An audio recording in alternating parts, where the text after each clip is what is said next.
So now let's talk about the last few minutes we have. Let's talk about that case study and see how our customers are using identity governance that SafePaaS has put together to get that fine-grained level of security, right?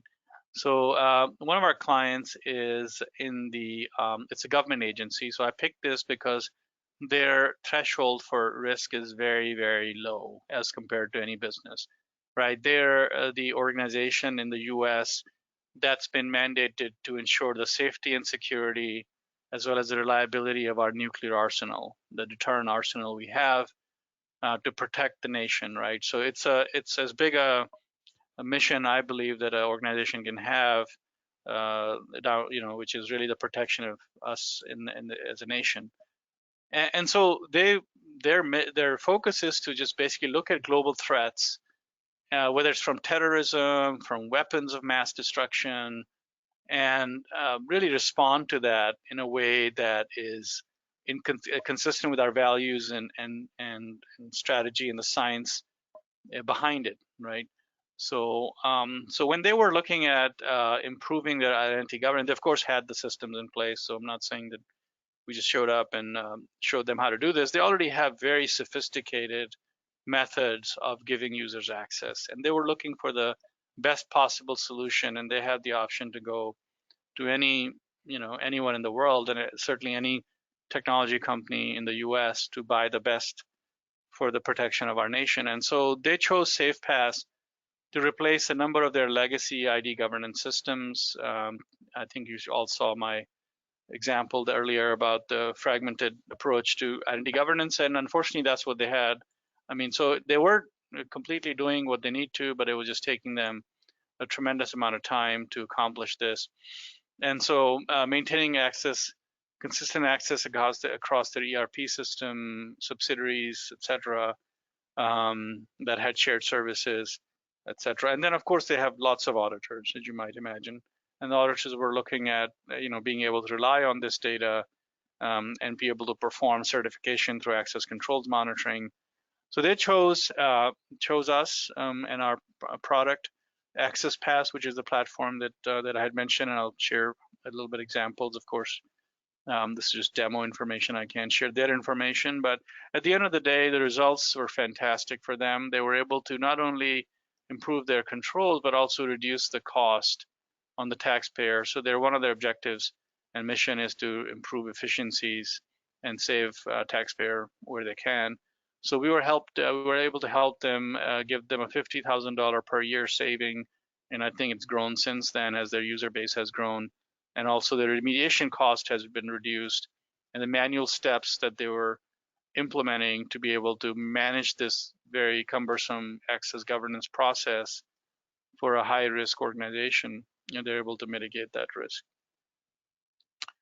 They used SafePaaS to create certain policies to compliance with the provisioning process, which goes beyond just segregation of duties. They're not a Wall Street listed public company where you just check the box with SOD and say I'm done. They really care about protecting the information from getting in the wrong hands. So the likelihood and the impact analysis that they did on access risk was significantly held to a higher standard than I've seen at just a normal run-of-the-mill public company. So they also were able to, by putting the rules and remediation process in with SafePaaS, they're able to reduce their cost of ownership overall and improve their controls and policies by implementing the ability to review, update, prepare, review, and update changes to their roles and role design, which is a root cause of many of these entitlement creeps that we talked about earlier. And they were able to accelerate their approval process. So, the faster you can get access to the correct information you need, the faster you can be productive in doing your mission, which is to protect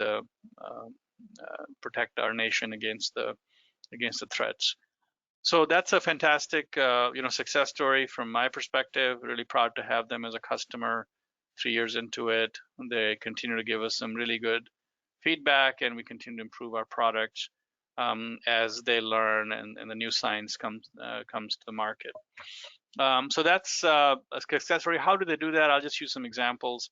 So they have the ability to dashboard their identity governance, and that's if you go back to that fragmentation slide where you have 5 different systems for provisioning, and nobody can see what's happening.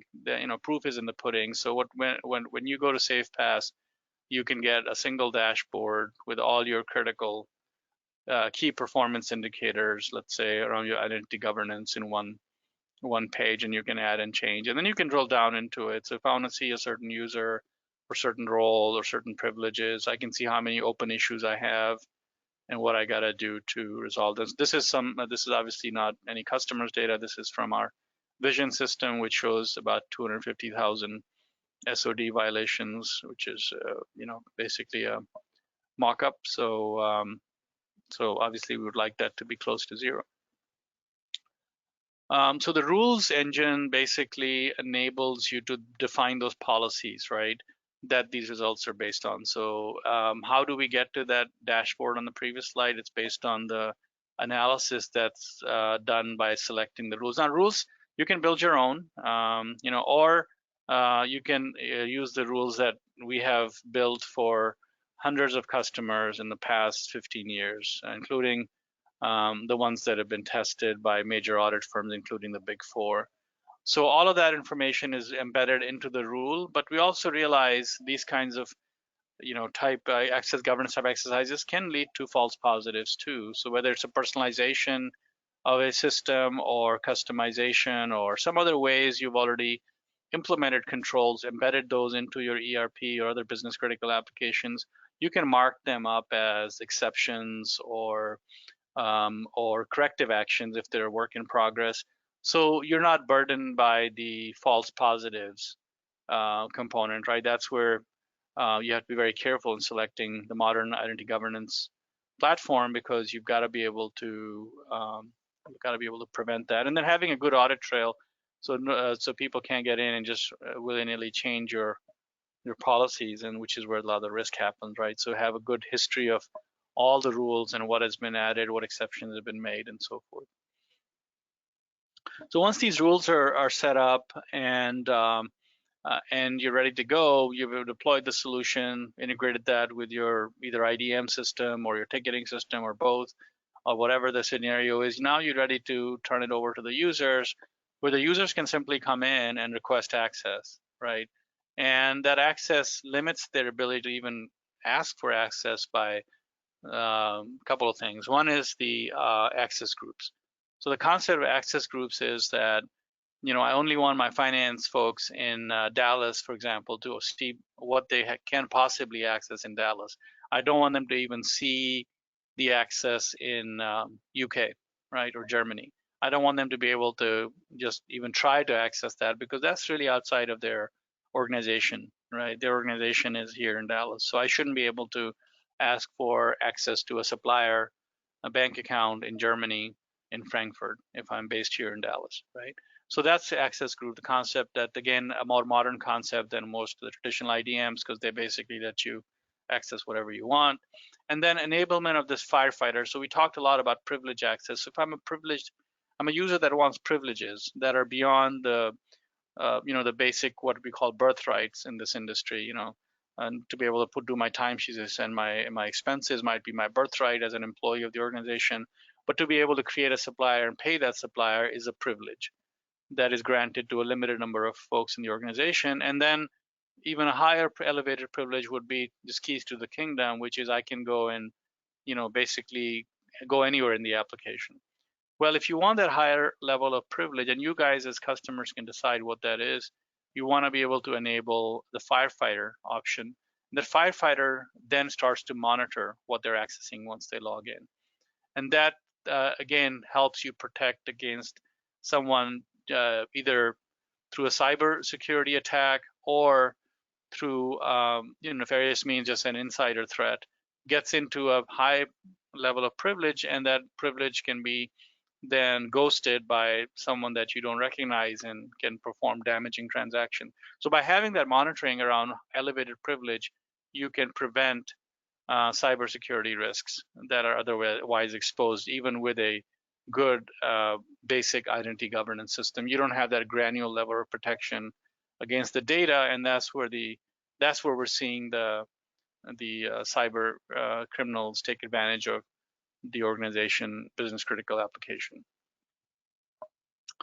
So what that does for me is that if people are coming in with high privileges and they're trying to change a bank account of a supplier, I can catch that, right? Where did they come in? Who were they logged in as? What did they change and when did they change? And I can workflow that over to my head of procurement or head of security or a combination thereof, up to whoever you want to include in that chain of events, to alert the organization, right? So this will prevent, for example, someone outsider coming into your network through that email connection, which is now giving them access to change the bank accounts. We have now monitoring capability added to your IT governance process, which the traditional identity governance products and tools and solutions don't offer. So you're missing out that. In my mind, if you don't look at your data and you just look at the ID, you've only solved half the problem, right? And half the problem in the risk business means you haven't solved it. It's all about completeness.